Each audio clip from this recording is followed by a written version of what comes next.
হাফেজদের কাতারে একজন হাফেজ সাহেবের সাথে 70 জন পর্যন্ত ব্যক্তিকে আমি আল্লাহ মাফ করে দিয়ে জান্নাতি ঘোষণা দিলাম। আবেরা নওজোয়ান তরুণেরা, এই জানাটা আপনি কোন কলেজ স্কুল ভার্সিটিতে পাবেন না। আপনি ডাক্তার হতে পারবেন, আপনি ইঞ্জিনিয়ার হতে পারবেন, আপনি জজ হতে পারবেন, আপনি পুলিশ হতে পারবেন, আপনি বড় বড় পলিটিক্যাল সায়েন্স পড়ে রাজনীতিবিদ হতে পারবেন, কিন্তু আপনার উত্তম আখলাক, উত্তম চরিত্র ওখান থেকে পাবেন না। যে জন্য আল্লাহ সৃষ্টি করেছে উত্তম আদর্শওয়ালা মানুষ হতে গেলে ওই শিক্ষা আপনাকে কোরআনের শিক্ষা নিতে হবে। কেননা দুনিয়া জমিনে কোরআন এমন একটা কিতাব, জালিকাল কিতাব লা রাইবা ফি, এর মধ্যে ভুল তো দূরের কথা, এর মধ্যে কোনো সন্দেহ নাই। আপনি জানেন কি জানি না, পৃথিবীর বুকে কয়েক মিলিয়ন বিলিয়ন কোটি ডলার টাকা খরচ করে প্রতি বছরে কোরআন রিসার্চ করতে চলেছে। দুই কারণে রিসার্চ হতে লেগেছে, এক কোরআনের ভুলভাল করার জন্য, আর এক কারণটা হলো কোরআনের মধ্যে জমিনের তলার গোপন রহস্য রয়েছে, কোরআনের মধ্যে প্লেন আবিষ্কারের রহস্য রয়েছে, কোরআনের মধ্যে সায়েন্স রয়েছে, ম্যাথমেটিক্স রয়েছে, কোরআনের মধ্যে দর্শন রয়েছে, ফিলোসফি রয়েছে, কোরআনের মধ্যে আপনি টেকনিক্যাল বিজনেস সবকিছু রয়েছে। এই কোরআন থেকে বিশ্ব গবেষণা করে তারা আসমানে চলে যাচ্ছে, চাঁদে চলে যাচ্ছে, সেই জন্য তারা রিসার্চ করতে লেগেছে। আর এক কারণে রিসার্চ হতে লেগেছে, এই কোরআন মানুষকে হিদায়াতের রাস্তা দেখায়, সত্যের রাস্তা দেখায়। এই মানুষের খোদা যারা হতে চাইছে, যারা কোরআনকে মিথ্যা প্রমাণ করতে পারলে তাহলে দুনিয়া জমিনে কোরআনকে কেসের মাধ্যমে বন্ধ করে দেবে।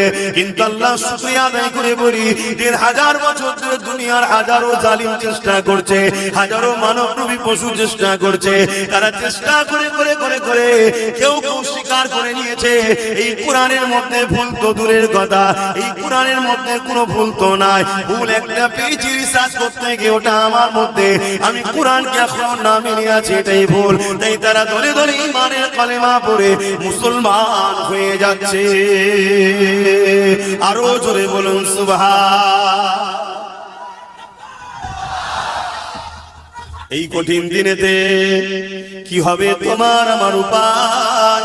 এই কঠিন দিনেতে যারা হাফেজ হাক্কানি হবে তাদেরকে যখন জান্নাতে আল্লাহ যেতে বলবে, যান আপনাদের এখানে দাঁড়াতে হবে না। মন দিয়ে শুনে, বাপের গল্প শোনাচ্ছি, নবীর হাদিস শোনাচ্ছি।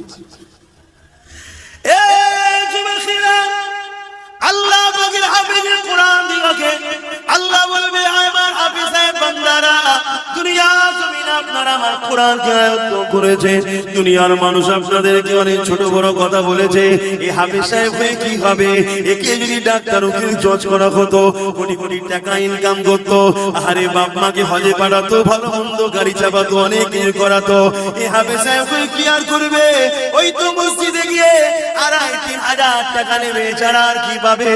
তথাপিও আপনারা কারো কথায় কান্না দিয়ে এ হাফেজ সাহেবরা তোমার আমার কোরআন তেলাওয়াত করেছো, আমার কোরআন আয়াত করেছো, দুনিয়াকে আমি চালিয়ে দিয়েছিলাম, অর্থাৎ আল্লাহ চালিয়ে দিয়েছে।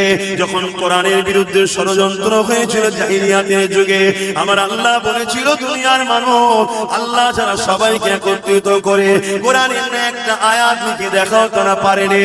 এবং আল্লাহ জানিয়েছে এই কোরআনকে কিয়ামত পর্যন্ত দুনিয়া জমিনে হিফাজতের দায়িত্ব আমি আল্লাহ নিয়ে নিলাম।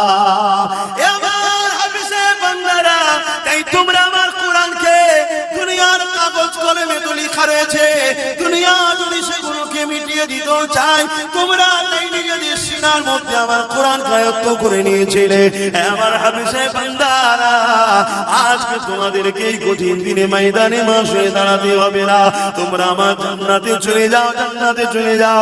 ওই সময় হাফেজ বান্দারা বলতে লাগবে, এবার আল্লাহ পাক, আমরা তো জান্নাতে যাব, কিন্তু আমরা হাফেজ হওয়ার জন্য আমাদের পিছনে যারা ওসিলা হয়ে দাঁড়িয়েছিল, কেউ আমাদেরকে জায়গিরি দিয়েছিল, কেউ আমাদেরকে থাকার ঘর দিয়েছিল, কেউ আমাদেরকে মাসে মাঝে খানা খাইয়েছিল, কেউ আমাদেরকে পড়ার জন্য ঘর করে দিয়েছিল, কেউ আমাদের থাকার জন্য ব্যবস্থা করে দিয়েছিল, কেউ আমাদের জামা কাপড় কিনে দিয়েছিল, নানান দিক থেকে সহযোগিতা করেছিল। আল্লাহ তারা তো ময়দানে মাশরে নফসি নফসি নফসি করছে। আল্লাহ তাদেরকে ছাড়া আমরা কেমন করে যাই, তারা যদি আমাদের পাশে না দাঁড়াতো, আমাদের জন্য যদি শিক্ষা কেন্দ্র না করে দিত, আমাদের জন্য যদি জায়গায় থাকার ঘর না দিত, আমাদের জন্য খাবার যদি ব্যবস্থা না করে দিত, হে আল্লাহ, তাহলে হয়তো আমরা কোরআন আয়ত্ত করার সুযোগটা পেতাম না। বিশাখ আপনি স্মরণ করিয়ে রেখেছেন, কিন্তু ওসিলা তো তারা হয়েছিল। হে আল্লাহ, তাদেরকে ছাড়া আমি জান্নাতে যাব না। আমার আল্লাহ বলবে সত্যাটা সত্য বলছে এরা। হে আল্লাহর পারিস্তানে যাও যাও যাও যাও, এই হাফেজদের কাতারে একজন হাফেজ সাহেবের সাথে 70 জন পর্যন্ত ব্যক্তিকে আমি আল্লাহ মাফ করে দিয়ে জান্নাতি ঘোষণা দিলাম। আরো জোরে বলুন সুবহান।